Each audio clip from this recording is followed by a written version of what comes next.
Tengo una pregunta acá, que es una pregunta muy interesante, que de hecho cuando yo pues la recibí dije, wow, qué buena pregunta, y espero que pueda abundar, hermano, en esta pregunta. Dice, una de las acusaciones del catolicismo romano es que ellos como iglesia católica son una sola iglesia, pero que la reforma protestante dentro de los muchos males que trajo fue muchas divisiones, y por tanto hay muchas iglesias protestantes que no están de acuerdo entre ellas, como la luterana, la presbiteriana, la bautista, etcétera. Ahora la pregunta es, ¿cómo podríamos responder a esta acusación? Bueno, nosotros sabemos, hermanos, que allí hay varias cosas que tendríamos que matizar, ¿no? Una de ellas es que aún dentro de los católicos hay muchas iglesias católicas, ¿no? Para empezar, en 1054 el gran cisma de Oriente generó la iglesia católica romana y la iglesia ortodoxa. Existen también los sedevacantes, que están reconocidos también por muchos como católicos romanos, que creen que la silla de Pedro está vacía porque no creen que el Papa actual sea válido. Están los veterocatólicos, un movimiento también de católicos que se desprendió de los católicos romanos. Entonces podemos ver que no solamente es una falacia decir que la iglesia católica es una, porque en sí etimológicamente desde la palabra católica hay muchas iglesias católicas, ¿ok? Para empezar. En segundo lugar, dentro de la misma iglesia católica romana no hay una unidad que digamos que están 100% de acuerdo en todo. Porque hay, por ejemplo, católicos tradicionalistas apegados al Concilio de Trento que rechazan los concilios Vaticano I y II. Están los católicos romanos un poco más liberales, ¿verdad? Entonces, aún dentro del catolicismo romano no es monolítico como ellos lo quieren pintar, como que todos piensan exactamente igual. De hecho, una de las controversias recientes el año pasado, más o menos como para estas fechas, con el famoso documento Fiducia Supplicans, prácticamente dividió al catolicismo. Yo escucho o leo a apologistas católicos romanos que dicen ser romanos en el sentido de que están bajo la autoridad del Papa y no se ponen de acuerdo entre si ese documento está bien o está mal. Unos lo defienden, otros lo atacan y así. Entonces creo, hermanos, que cuando nosotros vemos que dentro de la iglesia protestante hay diferentes movimientos como el luteranismo, el presbiterianismo, los bautistas, etcétera, nosotros no estamos diciendo que todas esas iglesias son muchas iglesias protestantes, sino que dentro de cada uno de esos movimientos vemos una manifestación de la iglesia protestante. Personalmente lo entiendo así. Personalmente yo lo entiendo que la iglesia protestante en sí es una, y que dentro del presbiterianismo hay una manifestación de la iglesia protestante. Dentro de los bautistas hay una manifestación de la iglesia protestante, ¿no? Porque, por ejemplo, ¿cuál es la gran diferencia entre presbiterianos y bautistas reformados? Sabemos que es el tema del bautismo, ¿no? Los presbiterianos son paidobautistas porque bautizan infantes. Los bautistas reformados son credo bautistas porque bautizan adultos que ya han hecho una confesión de fe. Pero yo entiendo que ambas son manifestaciones de una única iglesia protestante. Entonces realmente sí, en cosas secundarias y terciarias podríamos decir que hay bastantes diferencias entre luteranos y bautistas, por decir algo, pero en las cosas primarias, que son las cosas que nos hacen ser cristianos, creemos igual. Por ejemplo, los temas cristológicos que mencionaba hace un rato nuestro hermano, ¿no? En temas cristológicos, todo grupo que se desprenda de la cristología ortodoxa no es cristiano. Por ejemplo, si un día un apologeta católico te dice, es que ustedes no creen igual que los mormones, no creen igual que los testigos de Jehová, no creen igual que los adventistas, lo primero que le tienes que decir, espérate, es que esos no son cristianos para empezar, no están dentro de la ortodoxia cristiana. No puedes usar eso como un argumento de que estamos divididos con ellos, porque para empezar nosotros ni los consideramos a ellos cristianos, ¿no? Entonces tenemos que, ese comentario necesitaría bastante matización.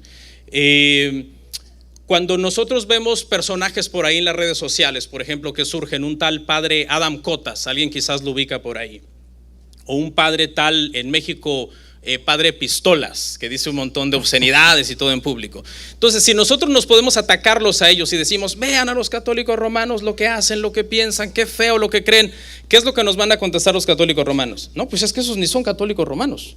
Entonces, de la misma forma, nosotros podemos contestarle cuando tratan a veces de caricaturizarnos, porque a veces por cierto segmento del evangelicalismo que hacen ciertas locuras, como las que mencionaba hace rato el pastor, ¿no?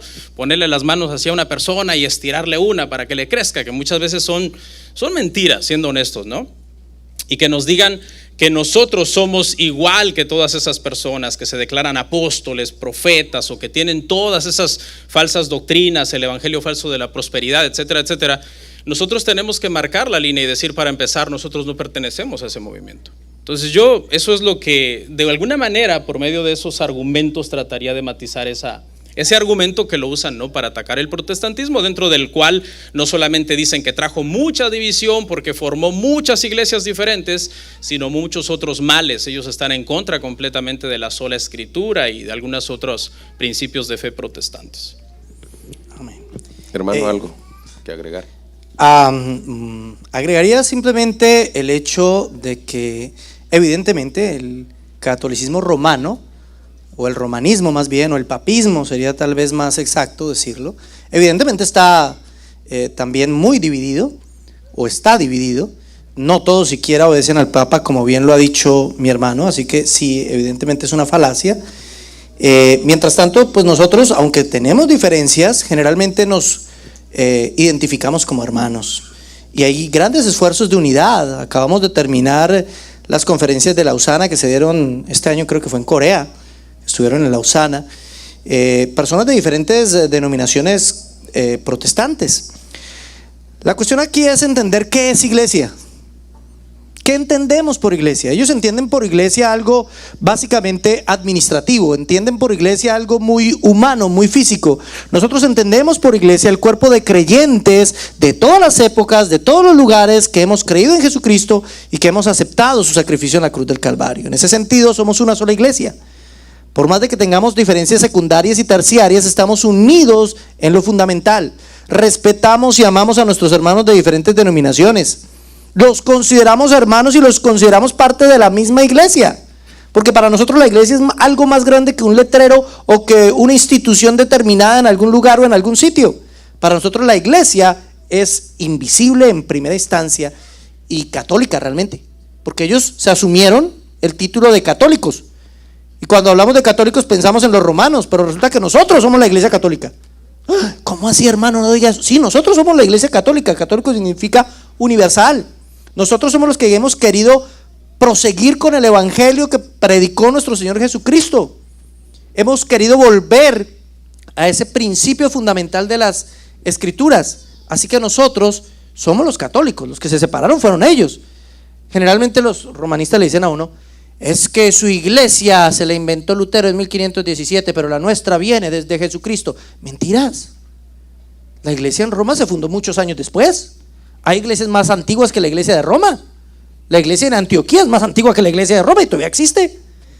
Si fuera por años de antigüedad de una iglesia física, pues entonces sería la iglesia ortodoxa. No se trata de eso, se trata de quién practica, cree y enseña lo que está en las escrituras. Esos son los que somos iglesia. Por eso nosotros somos iglesia, ¿sí? Y ellos usan ese tipo de falacias, como bien lo decía el pastor Ríos, usan ese tipo de falacias para confundirnos, porque caricaturizan, como usaste tú el término, lo que nosotros realmente predicamos y creemos como iglesia. Sí, tenemos nuestras diferencias. Sí, tristemente algunas personas no entienden estos principios y en vez de unirse se dividen, ¿sí? Pero quien entiende realmente lo que es el protestantismo sabe que somos hermanos, que somos iglesia y que respetamos cosas secundarias y terciarias, y no vamos a ponernos a dividirnos o a pelear por esas cosas. Amén. En la misma línea dice la siguiente pregunta: ¿qué le responderíamos a quienes dicen que el día del cumpleaños de la Reforma protestante es el día del cumpleaños del diablo? Porque coincide con el día del Halloween. ¿Qué fue lo que pasó ahí? Bueno, yo no sé cuándo nació el diablo, ¿sí? No he visto un versículo que me diga que nació el 31 de octubre o algo así. Pero evidentemente la fecha no es al azar. Es decir, Martín Lutero escogió el 31 de octubre con un propósito. Recuerden ustedes que el 1 de noviembre es el día de Todos los Santos, ¿cierto? Entonces ya venía la tradición nórdica precisamente de Semaía y todas esas adoraciones místicas. Entonces los católicos romanos siempre han tendido a utilizar lo que las religiones paganas tenían para resignificarlo y darles un supuesto significado cristiano, ¿sí? Pero el hecho de que Martín haya publicado esas tesis, pues parece ser que lo escogió precisamente porque sabía que al día siguiente sería el día de Todos los Santos, tendrían que ir allá y seguramente tendrían que leer su texto. Pero no creo que en sí haya habido una motivación, ¿sí? De hecho, en Wittenberg no es que se celebrara el Halloween ni nada por el estilo, ¿sí? No era esa la tradición de ellos, así que seguramente él colocó eso ahí a propósito, sabiendo que al día siguiente sería el día de Todos los Santos y que de alguna manera eso también sería una protesta en contra de lo que hacía el romanismo, ¿no? Pero hay que entender una cosa, miren, estas no fueron las primeras tesis que publicó Lutero y no fueron las primeras que puso en la puerta de la catedral de Wittenberg. Había puesto muchas otras que no impactaron, o bueno, pues sí impactaron, pero no fueron como las 95. Cuando Martín, si colocó esas 95 tesis, seguramente él no alcanzaba a dimensionar lo que iba a pasar.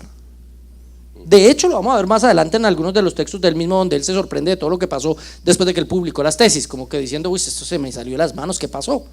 ¿Sí? Él simplemente, y cuando uno lee las 95 tesis, uno se da cuenta que son muy respetuosas, que realmente él no está ni insultando al Papa, ni retando al Papa. No, en las 95 tesis no. Es un texto académico. Entonces ya meterle misticismo y que todo eso tiene que ver con Satanás. Y sí, he visto videos que dicen incluso que Martín Lutero fue enviado por Satanás el 31 de octubre. No, hombre, eso ya es ponerle una cantidad de misticismo a un evento histórico maravilloso que pues no tiene nada que ver con el cumpleaños de Satanás. No sé si tú sabes el cumpleaños de Satanás. No, tampoco. Yo creo que esto es lo que se llama una falacia de asociación, que consiste en asociar algo que no tenga precisamente una connotación mala con algo que sucedió en un evento o en una fecha que es malo y decir que son iguales. Eso es una falacia de asociación. Entonces sería tanto como decir que todas las personas que nacieron entonces o nacen, ¿cuánta gente nace el 31 de octubre? Mucha gente nace ese día, entonces que son del diablo también, son hijos del diablo. O por ejemplo decir que los que nacen el 25 de diciembre, que se celebra el nacimiento de Jesús, son muy buenos, son casi como Dios. Entonces es una falacia muy débil realmente. Así es. Vamos a contestar, vamos a hacer algunas preguntas del público. Las pueden atender ahí rápidamente, no quiero pasarlas por alto. Esta pregunta dice: ¿por qué cree que todo cristiano protestante debería estudiar la historia de la Reforma? ¿Por qué creen ustedes que es necesario que el cristiano protestante estudie la historia de la Reforma?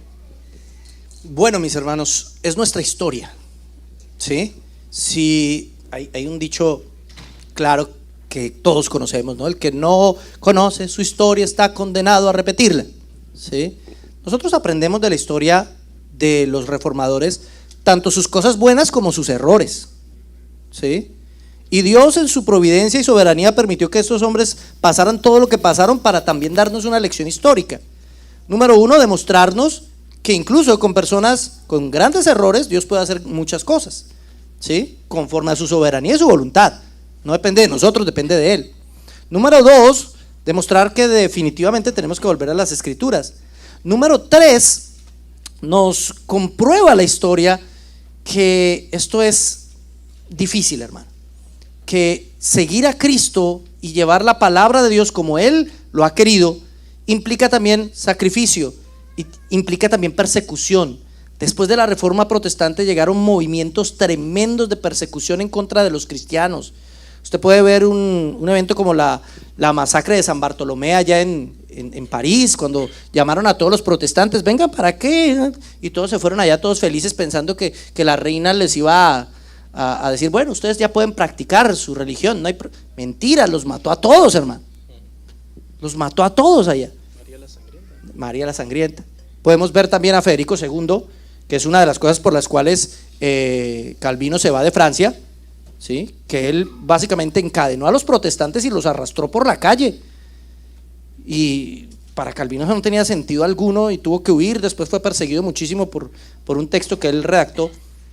Pero todo eso nos enseña, hermano, que nosotros debemos defender la verdad pese a la persecución, pese a las luchas. Toda esa historia de estas personas nos sirve como ejemplo de fe, de perseverancia, de compromiso con las Escrituras.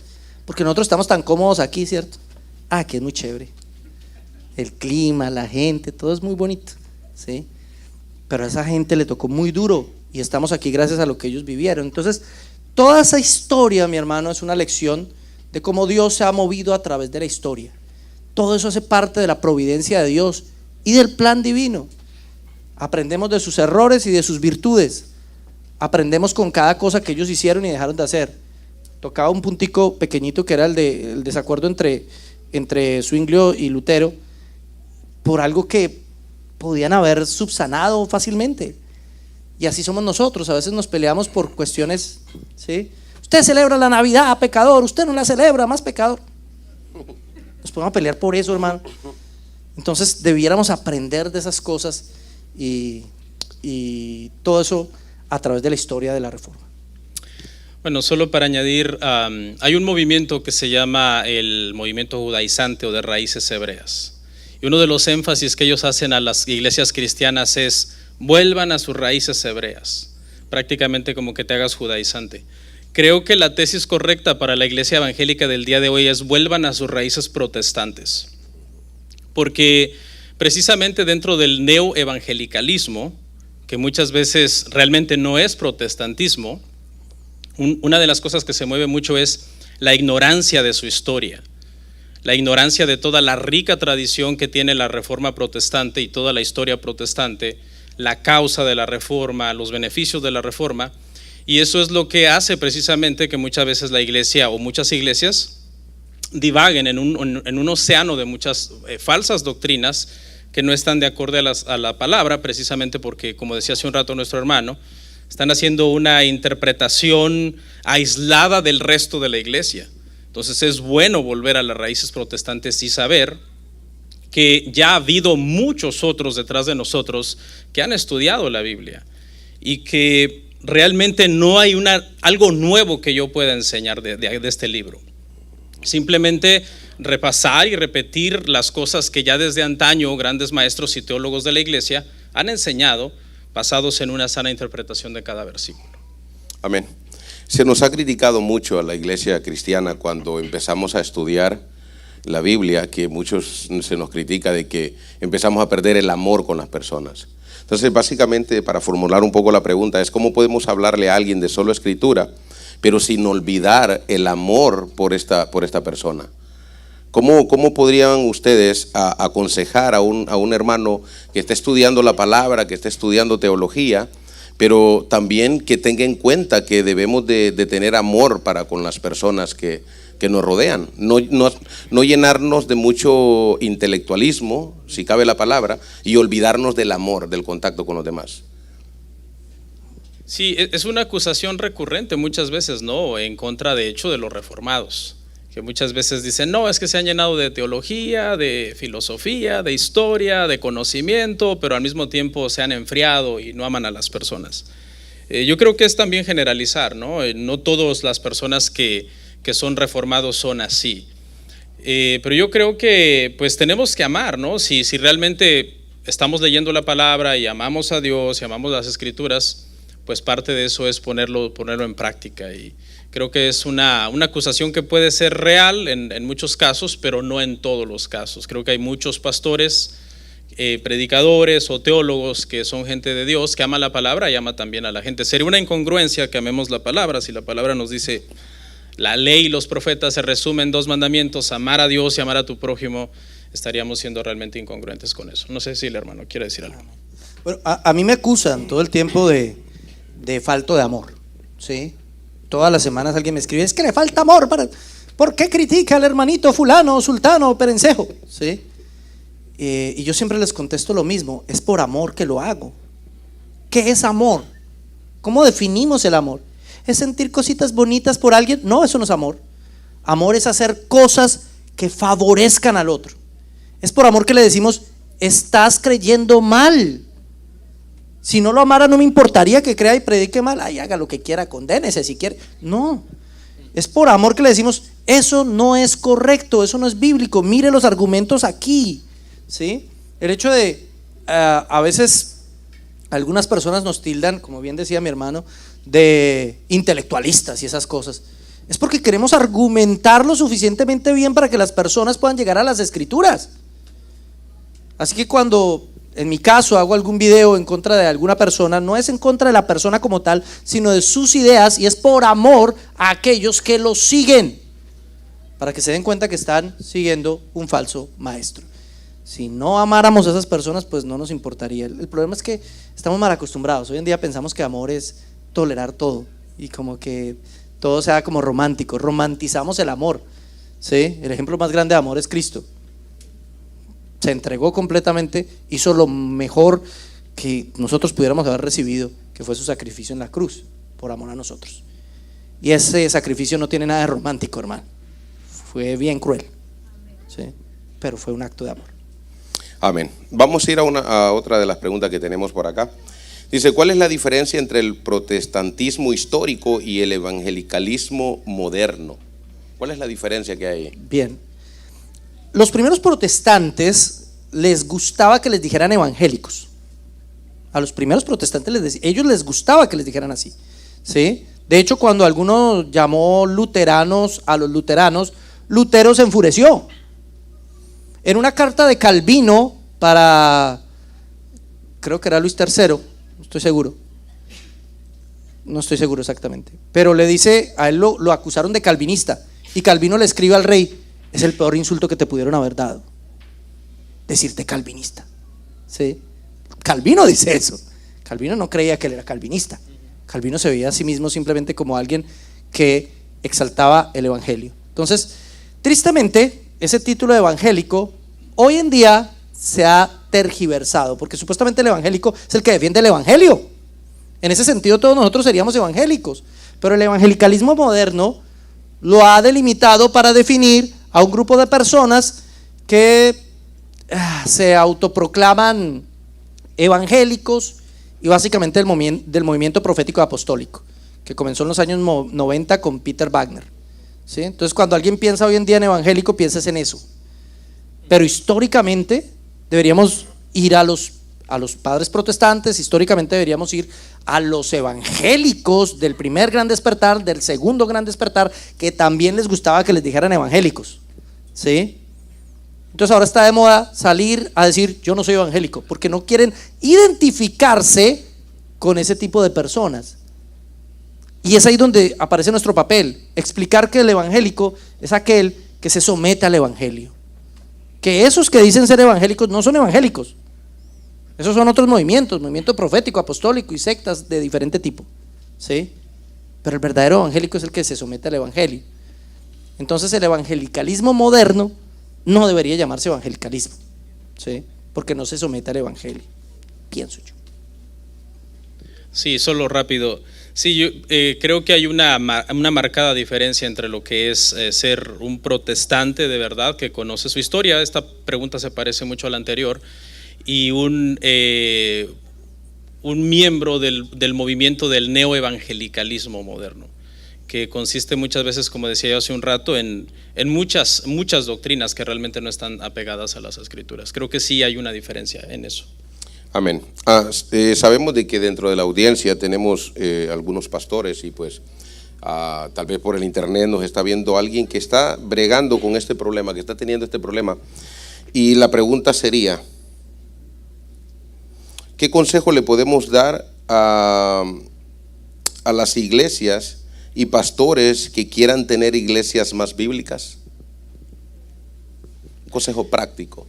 Creo que el hermano lo mencionaba en su conferencia y el tema es las escrituras. las escrituras. Cuando los reformadores iniciaron, cuando se inició el movimiento de reforma, que el tema era las indulgencias, la corrupción, el abuso del clero, etcétera, al principio todo inició como vamos a protestar en contra de todos estos abusos, pero poco a poco, cuando se comenzó a revisar todo lo que la Iglesia Católica creía, se comenzaron a dar cuenta que había muchas cosas, realmente no todas, pero muchas cosas que necesitaban revisión a la luz de la palabra, ¿no? Esa palabra reformar quiere decir como volver a tener una forma original.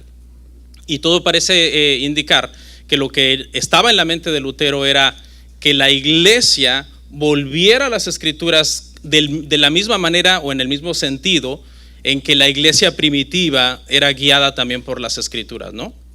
Sabemos que no había Nuevo Testamento todavía terminado en el primer siglo, segundo siglo. Sin embargo, la iglesia, como los bereanos, siempre trataban de comprobar que lo que Pablo y los apóstoles estaban enseñando estuviera de acuerdo a la palabra. Entonces, un proceso de hacer que una iglesia sea más bíblica es muy sencillo. Consiste en predicar la palabra. Predicar y como consejo personal, eso ya nadie lo tiene que tomar como una ley. Creo que la predicación expositiva es lo más saludable para reformar una iglesia. Agarrar un libro, capítulo por capítulo, versículo por versículo, hasta terminarlo y exponerlo sanamente en su contexto. Y yo veo la predicación expositiva como una especie de escoba que va barriendo la iglesia, va sacando por sí sola la misma predicación. Ni siquiera te tienes que poner como a hacer apologética en sí, aunque la apologética es necesaria también. Pero el simple hecho de explicar y decir, hermanos, esto es lo que significa, esto es lo que esta porción de la palabra quiere decir, va haciendo que muchas cosas que la iglesia practica o crea que no están de acuerdo a las escrituras, por sí mismas, la misma gente de la iglesia las vaya desechando. Porque uno como pastor, uno de los miedos que puede tener un pastor, por ejemplo, que nos esté escuchando, que es pastor de una iglesia neopentecostal, por decir algo, y él ha comenzado a estudiar la Biblia y dice, deberíamos de hacer cambios aquí. Uno de sus temores podría ser que la gente se vaya. Si comienza rápido a corregir y a enseñar y a decir esto está mal, creo que el consejo más práctico es simplemente explica la Biblia. Y ese mismo trabajo de explicar la Biblia por sí solo va a ir haciendo el trabajo de ir depurando la iglesia. Sí, estoy de acuerdo, mi hermano. Y por experiencia diría que si nosotros como líderes no somos bíblicos, ¿cómo esperamos tener una congregación bíblica? Y es que el problema de muchos pastores, obviamente no los que estamos aquí, ¿sí?, otros de otros lugares, es que no estamos siendo bíblicos. Escuchamos muchos mensajes muy bonitos, muy lindos, ¿sí? Nos hicieron llorar, nos hicieron reír, nos sentimos muy bien y no hablaron nada de la Biblia. ¿Para qué sirvieron? Para nada. Para nada. ¿Cuántos predicadores no escuchamos así? Es que el propósito de un mensaje no es hacernos sentir bien o hacernos sentir mal no, es explicarnos las escrituras. Entonces el pastor siempre tiene que estar en un nivel de espiritual y de Biblia superior al de su congregación. Un pastor piadoso tendrá una congregación piadosa, ¿sí? Pero el pastor necesita estar en contacto con las escrituras, transmitir Biblia y dar testimonio con su vida también de las escrituras. Ahora está de moda decir, no, es que tenemos que predicar actualizado. Prediquemos temas de actualidad. ¿Qué es predicar temas de actualidad? ¿Hablar de inteligencia artificial o qué? ¿Qué es eso de predicar temas de actualidad? ¿Acaso la Biblia no es actual? Es más actual que cualquier cosa. ¿Sí? Aquí encontramos todo lo que necesitamos. Entonces, si nosotros no predicamos solo Biblia, pues ¿cómo esperamos tener una congregación bíblica? Si hay personas que hablan más de los testimonios y de lo que vivieron cuando eran niños. Hace poco hice un video también de un predicador. Hermano, escuché 20 minutos y me la aprendí la vida, pero no aprendí un solo versículo bíblico. Y así son muchos. Si nuestra predicación no se centra en la Biblia, ¿cómo esperamos que la gente se centre en la Biblia? Que es básicamente por la misma línea de lo que decía mi hermano. Así es. Entonces, ahora, ¿qué herramienta pueden utilizar los pastores que están en ese proceso?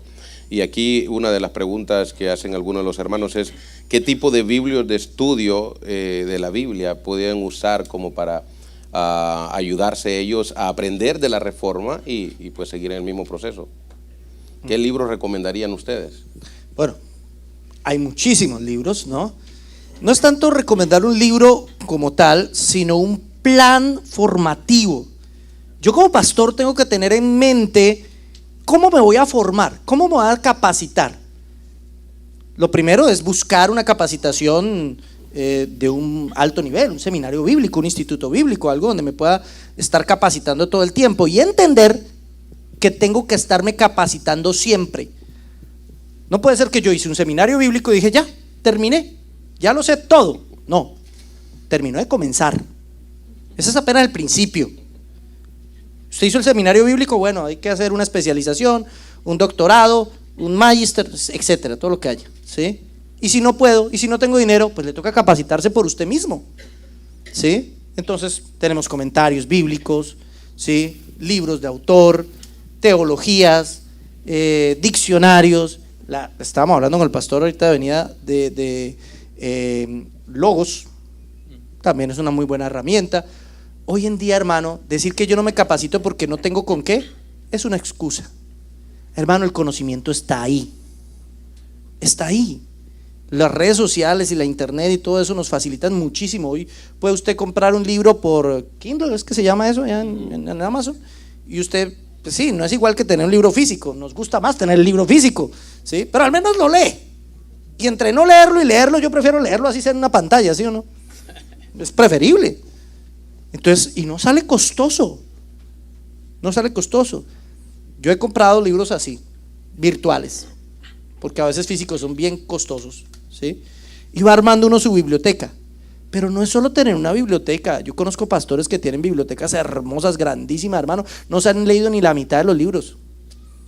Entonces, ¿para qué yo tengo la biblioteca? No me sirve de nada, ¿sí? A veces usan los libros de adorno encima de las mesitas y se ven lo más de lindos, pero ¿para qué sirven si no los leen? Entonces, hay que tener una disciplina formativa y no puedo esperar que otro me la imponga.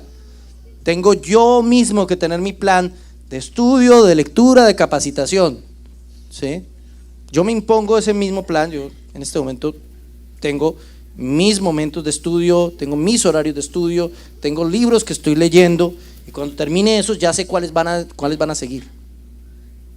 Y eso requiere tiempo y trabajo. Fácil no es, hermano.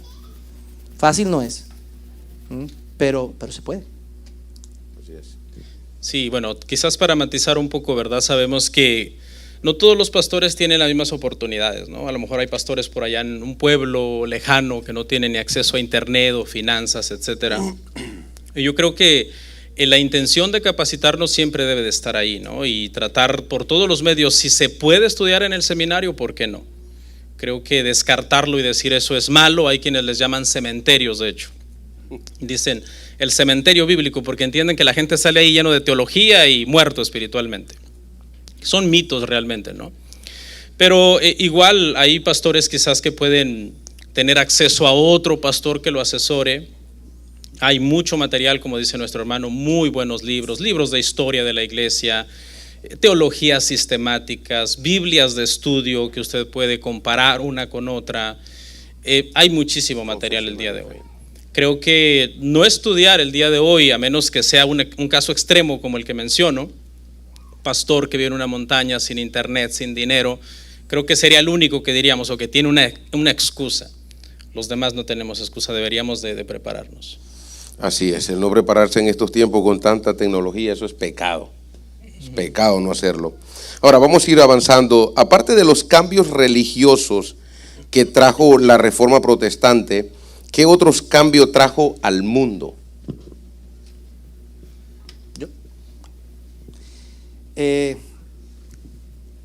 La Reforma Protestante cambió el mundo. La Reforma Protestante cambió todo. ¿Por qué? Porque cambió el paradigma que existía hasta ese entonces. ¿Sí? La Reforma Protestante es un subproducto del humanismo renacentista, pero impulsó a ese humanismo, y no estoy hablando del mismo humanismo de hoy en día que pone al hombre como el centro de todo el pensamiento, no, estoy hablando del humanismo en el sentido de la relación directa del hombre, del ser humano con su Dios. A partir de la Reforma Protestante ya no había un papa al que tocaba obedecerle absolutamente todo. Entonces crearon nuevas formas de pensamiento, nuevas formas, nuevas ideas, nuevas estructuras sociales. Hablamos un poquito ahorita en la conferencia del modelo educativo de Calvino, del modelo democrático de Calvino. Tendríamos que hablar del modelo político de Knox, por ejemplo, que es el fundamento del parlamento inglés hoy en día, de lo que hoy conocemos como el parlamento inglés. ¿Sí? Usted sabe que en Inglaterra hay una Cámara de los Lores y Cámara de los Comunes, que es un grupo de personas que son los que gobiernan. Allá no gobierna realmente el rey como tal, aunque es el dueño, pero él no es el que gobierna, son dos cámaras. ¿Eso qué es? En cierto sentido es un sistema presbiteriano de gobierno, de un grupo de personas que gobiernan sobre el pueblo. Aparte de eso, todo el modelo del protestantismo impulsó en el mundo entero con el tiempo lo que llamamos las revoluciones liberales. ¿Por qué? Porque ahora el hombre tenía la libertad de buscar a Dios por sí mismo, de buscar el conocimiento por sí mismo. Y eso va a llevar a que vengan las grandes revoluciones del siglo XVIII. La Revolución Francesa, aunque la Revolución Francesa tuvo consecuencias terribles que nada tenían que ver con el cristianismo, pero no pudo haber Revolución Francesa sin Reforma Protestante. Sí, que la Revolución Francesa después se volvió un desorden terrible, sí, pero su origen fue gracias a que ellos pudieron librarse del pensamiento del Papa. Incluso las independencias latinoamericanas, incluso la independencia de los Estados Unidos, ¿sí? Todo lo que hicieron los puritanos aquí en los Estados Unidos. Cuando usted mira Harvard, cuando usted mira Yale, usted va a ver un modelo educativo calvinista.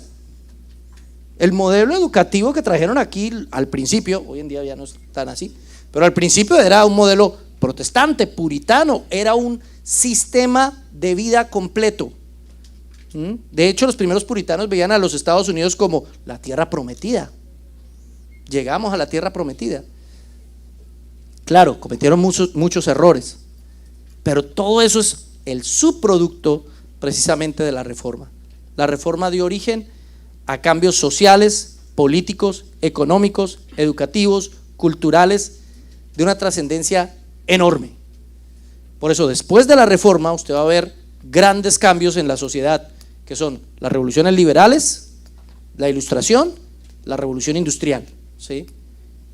Y hoy tenemos un mundo que es completamente diferente. Tristemente,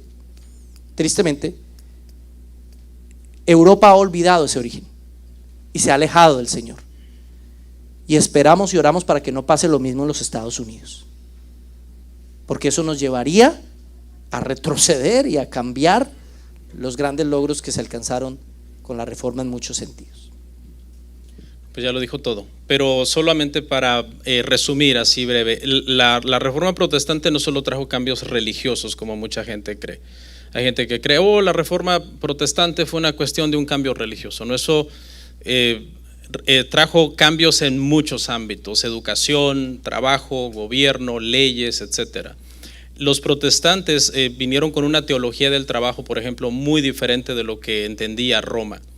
Dijeron, hagamos todo para la gloria de Dios, mientras que Roma separaba lo que era lo sagrado, el trabajo de la iglesia, de lo secular, que le llamaban lo del mundo, y daban un cierto énfasis en que lo de la iglesia era como lo más importante. Los reformadores dijeron, no, todo es para la gloria de Dios, y precisamente eso fue lo que trajo también una revolución. Lo podemos ver, por ejemplo, entre una nación protestante, Estados Unidos, fundada por los peregrinos que vinieron, ¿verdad?, de Inglaterra, y los padres fundadores de la iglesia, de la nación, con una nación, por ejemplo, católico-romana como México.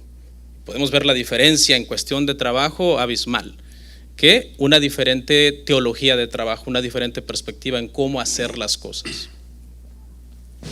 Ok, ahora ya para ir cerrando, porque el tiempo se nos va volando. Me gustaría, hermanos, escuchar. Aquí tengo una pregunta que me gustó mucho, y aparte del tema de la reforma también. Dice, nuestros amigos romanos nos acusan a Martín Lutero de un traidor. ¿Cómo podemos nosotros rebatir esta acusación? Nosotros sabemos, hermanos, que los católicos romanos, toda persona que no se someta al Papa, lo van a acusar obviamente, ¿verdad?, de cismático, de hereje, de apóstata. Entonces, para ellos no solo Martín Lutero, sino ahorita mismo, por ejemplo, hay un revolú, como dicen los hermanos dominicanos en internet, por el famoso Fernando Casanova, que siendo católico romano, hace un par de meses abandonó la Iglesia Católica Romana y se fue al luteranismo. Entonces, para ellos, en el momento en que una persona deje de someterse al Papa, a lo que la Iglesia dice, en ese momento es un traidor, es de lo peor. De hecho, son excomulgados y llamados prácticamente anatemas, que es una palabra que significa sujetos a maldición o a destrucción. Entonces, no debería asustarnos, ¿no?, que ellos tengan ese concepto de Martín Lutero. Nosotros, sin embargo, entendemos que, como decía nuestro hermano hace un rato, no era el deseo de Lutero dividir la iglesia, sino reformar la iglesia para que la iglesia fuera bíblica.